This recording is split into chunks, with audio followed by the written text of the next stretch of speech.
Hello, good evening and welcome to Breaking Views, coming to you live from Bengaluru. I am Ankit Tyagi. In fact, we are coming to you from the very popular spot here in the city, the Brigade Road. These lovely lights and a lively atmosphere here. Throughout the election campaign, ladies and gentlemen, and let me now remind you, only 5 days left for this high decibel campaign which is taking place in Karnataka. One would hope that right at the end it would be about people's issues, about how jobs would be provided, how infrastructure in a city like Bengaluru would be improved. But ahead of every examination, like most of us, pray to our deities, gods, goddesses and religion has found a huge amount of mention as far as the campaign of Karnataka is concerned.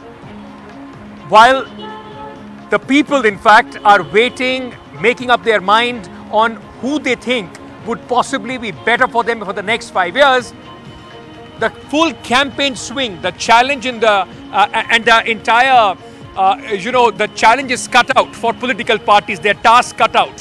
While the BJP under Prime Minister Narendra Modi is hoping they would be able to challenge history, turn the tide, come back to power, which has never happened in 38 years in Karnataka, ruling government, incumbent government coming back to power, the Congress is pinning all their hopes on the revolving door of politics that Karnataka has been in the last many decades. But one shrill narrative that takes place is the voice of appeasement or accusations of appeasement versus polarization.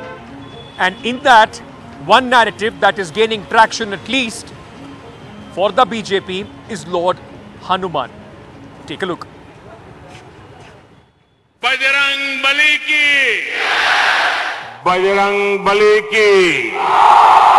Bajrang Bali ki! The Prime Minister going on the offensive after the Congress manifesto on Tuesday promised a ban on the Bajrang Dal. Congress Karnataka को दिल्ली में उनका जो शाही परिवार बैठा है ना, उस शाही परिवार का नंबर 1 एटीएम बनाना चाहती है। हमसे जो टकराएगा हमसे ही मिल जाएगा।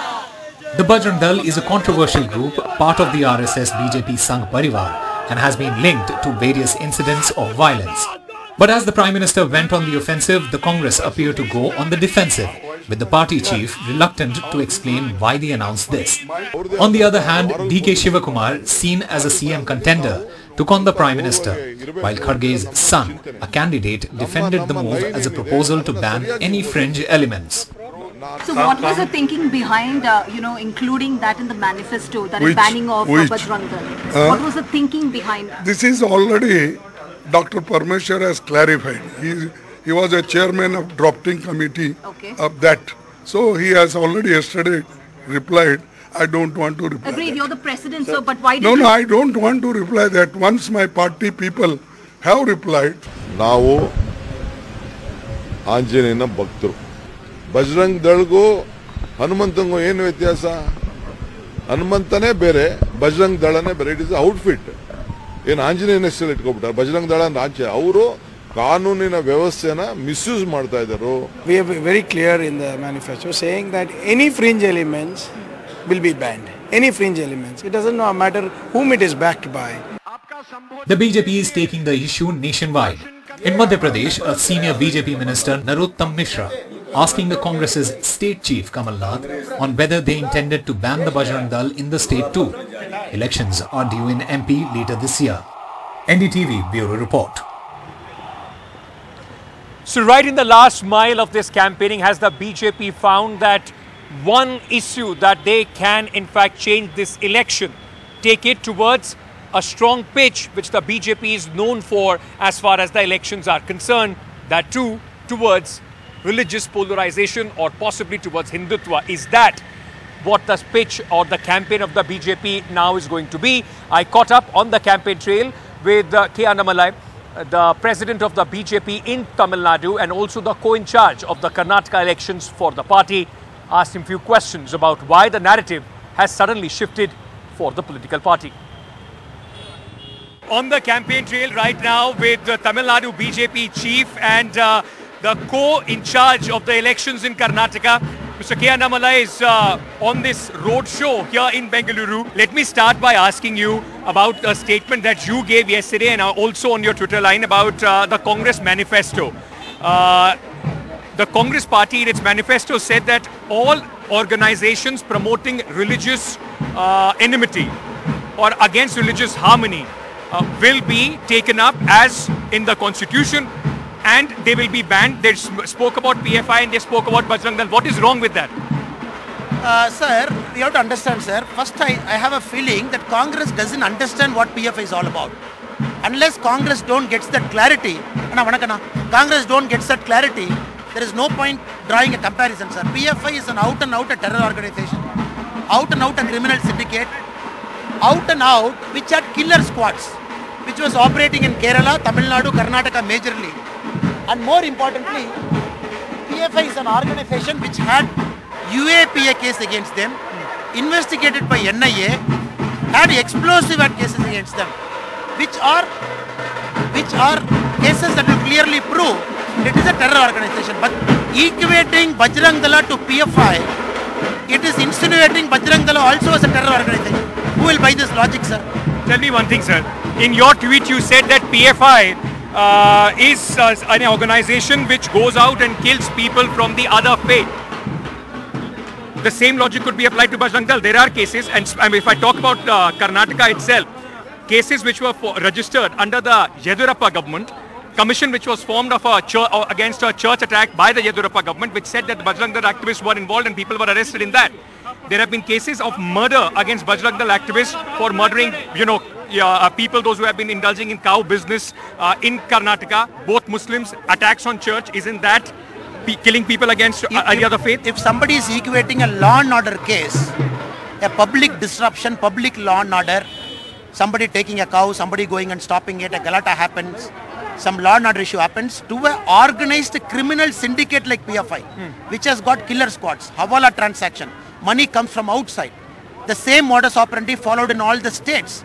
The targets gets picked up months before, a gang comes scrutinies, then the attack happens. So any organization like BJP, political organization, if you can take any political organization, including my party, yes, including me, I have law and order cases against me. Yeah. That doesn't mean you can equate me to a terror. Sir, but you don't have cases of murder against you, of vandalizing church against you, of stopping religious, of disrupting religious harmony against you. So, that is what I mentioned. The question then is that if there are such cases against the Bajrang Dal, then shouldn't action, or even if the government wants to ban it, shouldn't all those things take place? Don't pick up one stray incident. Don't pick up one individual. In PFI, I can give you hundreds of cases where explosives are involved. Hundreds of cases where a terror plot was unearthed. Hundreds of cases which are cross-border ramification. How can that equate that to one stray incident which started as a law and order issue? Sir, but it's not one state incident. It's in other states as well. I mean, across the country, even in BJP states where cases have been registered against Bajrang Dal and affiliated organizations. But equate that to actions against the country, action against a particular religion, action against somebody. This all started as a law and order. Somebody transporting a cow, somebody tried stopping it. It became a law and order case, became a crime case. Don't you think, because you've been a police officer, don't you think that also is very dangerous, promoting enmity against other religions? Because this particular state has got a law on cow slaughter. This particular state where you and me are talking, it has got a law. It has got a ban. When somebody illegally brings it, it is for the duty of the police to come and stop it and implement the rule of law. But not for vigilantes. Don't call them vigilantes. When the police is not doing it, when somebody is coming to the ground to stop it, and when it goes out of control, the police interferes late, by the time a crowd gets built up. For that, don't use the word called vigilante, which I don't agree, sir, because when the law of the land is very clear, cow slaughter is not allowed, who are the people to carry cows, sir? Do you think it's okay to invoke or compare any organization with deities, with lords? Like yesterday, the remark was made on Bajrang Dal, and the entire BJP is calling it an insult to Lord Hanuman. How is an organization equated to Lord Hanuman? What PM said is 100% right in his rally. Lord Hanuman is one Lord who has never taken anything for him. The whole life was all about service. Service to Lord Rama, service to everybody. That is Lord. Bajrang Dal, the organization per se, is exposed on that principle. People should follow the same model in terms of doing service without expecting anything. The organizations are like that. In the context, Honorable PM, what he said yesterday, you have chained Lord Rama for many, many years. Now you want to chain the bucks of Lord Hanuman also. So what is wrong in it, sir? What's your prediction? You said in the beginning 130. We are very clear, sir. We will cross 130 mark. We will inch towards 150. A record will be created in Karnataka, May 10 voting and May 13 counting. But has the Congress, right in the end, the Congress was trying to keep this entire election local with this Bajrang Dal mention. Have they given a loose one to the BJP, which possibly can cost them this election or change at least the narrative ahead of the close of this campaigning? I caught up with Pawan Khera of the Congress party to understand whether the Congress now feels they have made a mistake. One issue which the Prime Minister, Mr. Pawan Khera, is now using in every campaign rally that he starts with Jai Bajrang Bali and says Congress has insulted. No, he should remember all gods. All of us should remember our gods. I'm glad he is remembering the God thanks to us. Issue is that there is a bankruptcy of narrative as far as the BJP is concerned. The Prime Minister is finding himself unable to convince people. He had to cancel some shows here. In his road shows, people are not responding. So we know what he's suffering from. Anyway, I don't want to comment on their narrative. Our narrative is 5 guarantees. Our narrative is to get rid of this 40% commission sarkara. Mr. Pawan Khera, this is exactly what the Congress was trying to do throughout this entire campaign. Keep it local, talk about Karnataka, talk about the issues of Karnataka.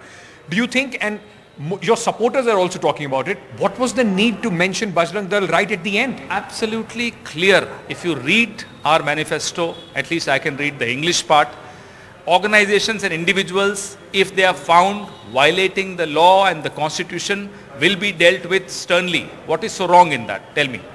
If they don't act in violation of the law and the constitution, of course anybody can survive. But if anybody tries to act against the law of the land, we will deal with them firmly, irrespective of what their leanings are. Hemanta Biswa Sarma was here. I caught up with him. He said that the Congress is speaking on behalf of PFI because it has already been banned by the government of India. So that's how you are trying to balance it out. How many years did the Prime Minister take in banning PFI?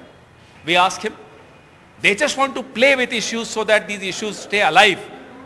They want to keep these issues alive because they have no other issues. They want to keep dividing people.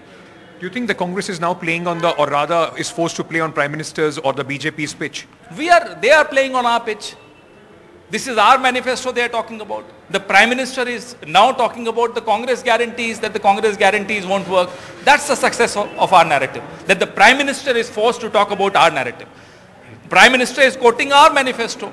What does our manifesto say? Our manifesto says that we will not allow anyone to violate the law and the constitution of India. Is there a fair comparison between PFI and Bajrang Dal? Because, the BJP keeps saying that there might be some stray incident against some Bajrang Dal people. Law will take its course. PFI is being banned under NSA and UAPA. I have Mr. Amit Shah, his quote against Bajrang Dal. Now tell me, was Mr. Amit Shah lying when he say, well, let's say you should take action against Bajrang Dal wherever it's wrong? So that's what we are saying. If anybody goes wrong, we'll take action. I'll just ask one more question and we'll end it there.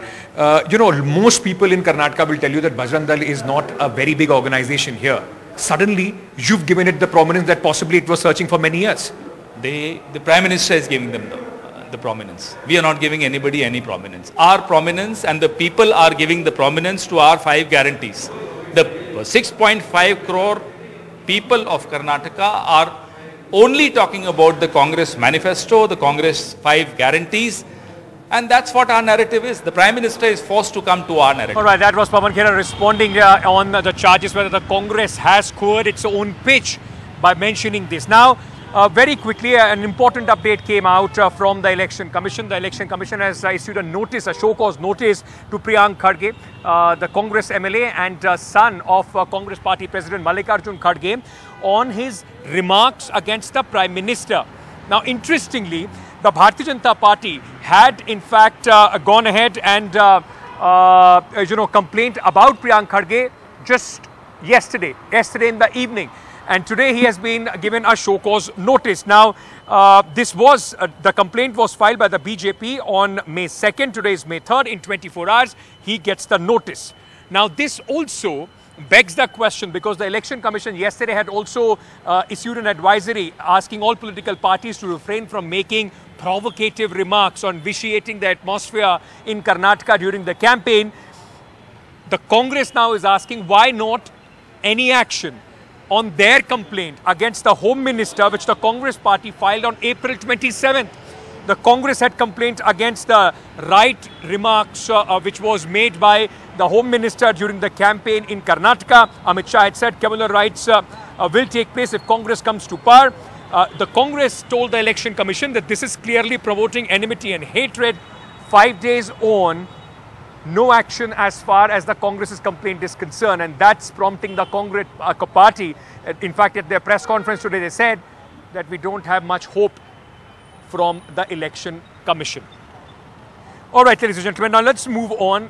We have been tracking this election in Karnataka, the length and breadth of the state. Let me very quickly tell you that just last 5 days, and big guns, big faces are putting all of their efforts to make sure that their party crosses the finish line. And in that, our tracker, in fact, will tell you who campaigned today. So the Prime Minister, in fact, had 3 rallies today.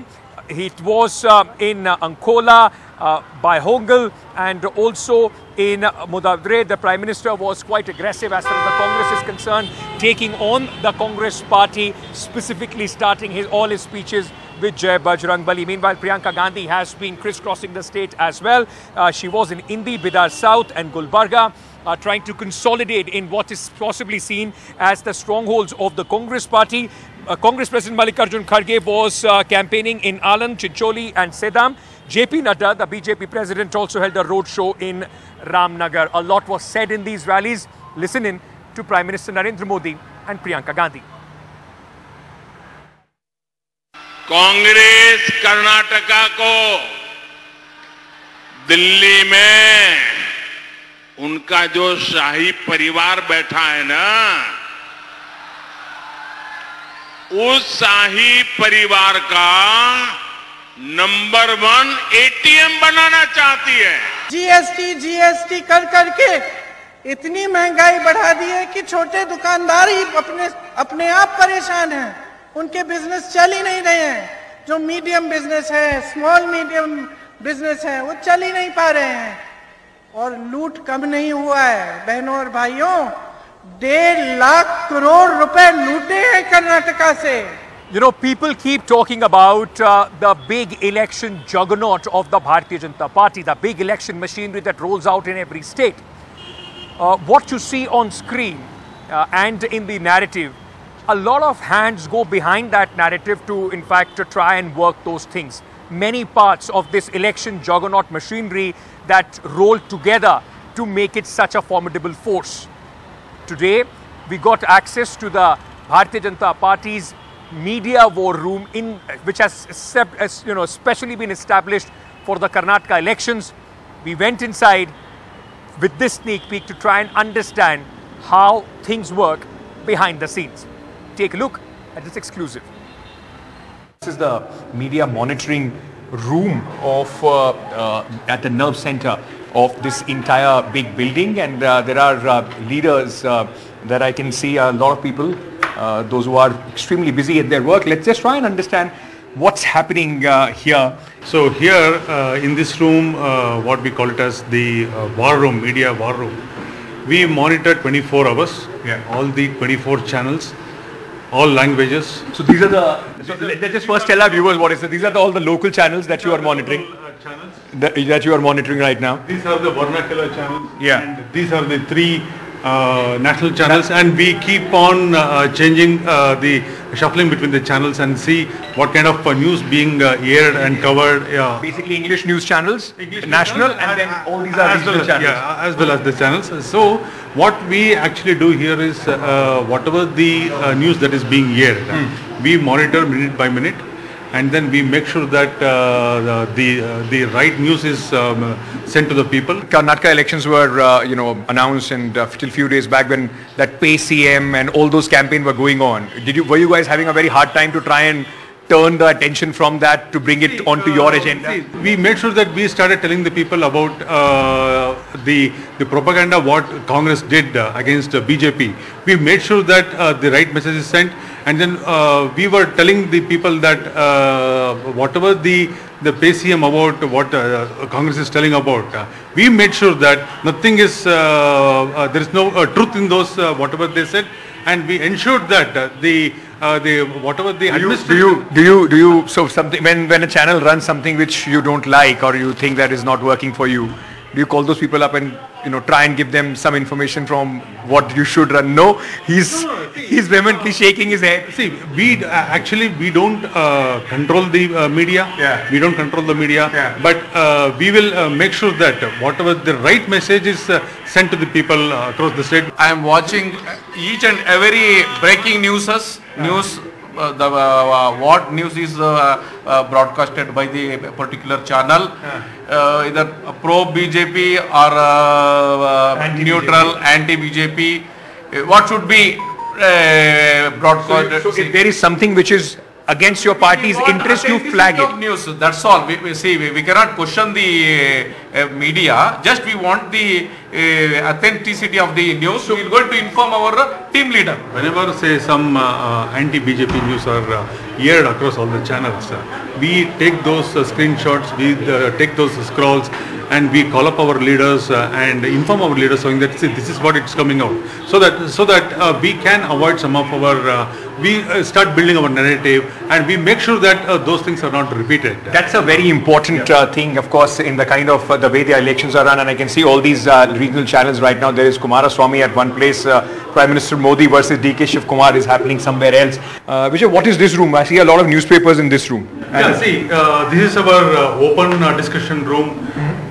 What we call it as agile space. Whoever wants to come in, they can go through all the newspapers. We have almost around 24 to 25 newspapers. The media has a very important role in the elections, electronic as well as print media. Absolutely. People are, everybody thinks print media is forgotten. It's not. It's not. Every day morning, it's very important. That is the first thing which they will be saying. This corridor also tells you how these preparations and the entire branding has been done at this place, in fact, where you'll see a lot of branding as with the big leaders of the Bharatiya Janata Party. Here, in this section, they prepare all the data points, and then about the tour programs of the leaders, and then their schedule. It can be right from their allocation of cars, allocation of the vehicles.